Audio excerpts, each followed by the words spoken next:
Christmas is supposed to be a promise that no matter how dark the world feels, one night every year will still belong to light, warmth, and safety.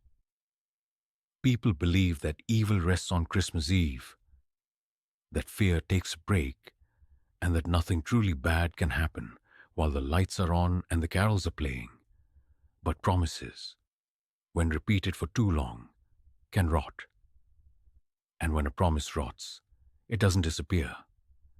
It repeats itself again and again until someone finally pays the price. The town of Evermere was built on that promise. A small, quiet town hidden deep beyond a forest road. Evermere only seemed to exist when it wanted to be found. During the rest of the year, maps showed nothing but trees and empty land. But every Christmas Eve, as the sun went down and the snow began to fall, the town returned exactly the way it had been the year before, unchanged and waiting. I found Evermere by accident. My car broke down just after sunset, the engine dying without warning as snow quickly buried the road behind me. There was no signal on my phone, no houses in sight, only silence and falling snow. Then, through the trees, I saw warm yellow lights glowing in the distance.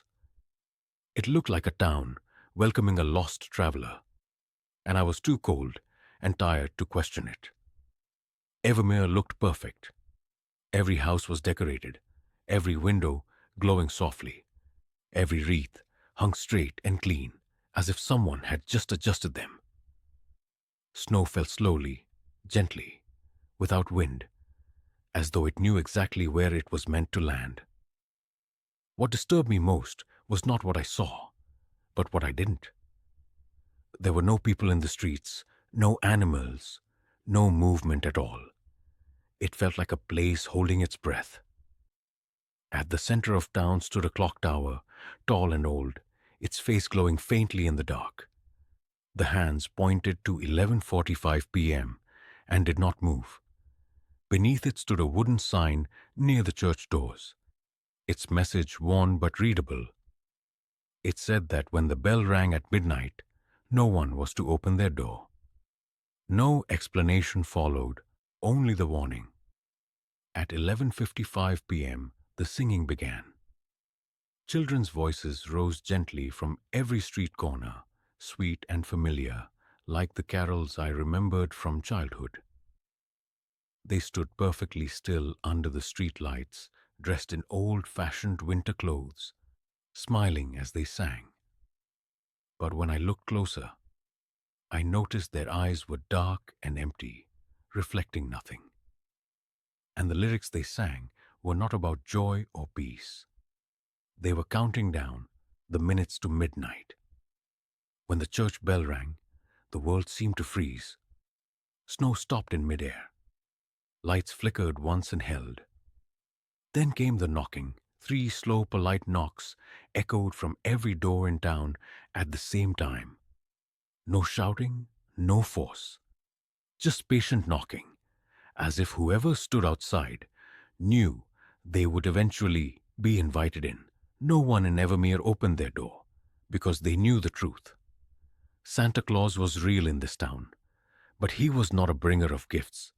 He came to collect something far more valuable than toys. He came to take time itself. Years were his currency, and memory was his payment. The children of Evermere never grew older. The adults slowly forgot their own lives. First, they forgot names, then faces. Then entire years vanished from their minds, leaving only fear behind. Every Christmas Eve, time reset. Injuries healed, deaths reversed, but the terror remained, stored deep in the walls and bones of the town. Beneath the church was a basement chapel with no windows and no warmth. In the center of that room sat an iron chair wrapped in heavy chains. One person had to sit in that chair when midnight came. If someone accepted the chains, Christmas would end normally. If no one did, the night would never move forward, trapping everyone in endless suffering. One year, no one volunteered. That Christmas never ended. Snow turned black, carols twisted into screams. Children began knocking from inside the walls, their voices begging to be let out. When morning never came, the town understood what refusal truly cost. They told me all of this just minutes before midnight. A stranger, they said, could break the cycle. Someone who was not born in Evermere. Someone like me. My fear was overwhelming, but I understood the choice placed before me. Leave and doom them all, stay and become part of the town forever. The chains were freezing when they locked me into the chair. The bell rang, and Santa arrived. He was far taller than the doorway. His red coat darkened with age and something worse. His beard was made of frost-burned hair, and his eyes were hollow, ringing softly like bells when he moved. His sack shifted as though something inside it still remembered being alive. He spoke softly, almost kindly, and offered me a bargain. One life, he said, for 73 more Christmases. I accepted, because there was nothing else left to give. Now, I sit here every year as the snow falls the same way it always has. I watch new strangers arrive, cold and hopeful, drawn by the lights of Evermere. I wait, wondering which one of them might take my place. Because Christmas is still a promise.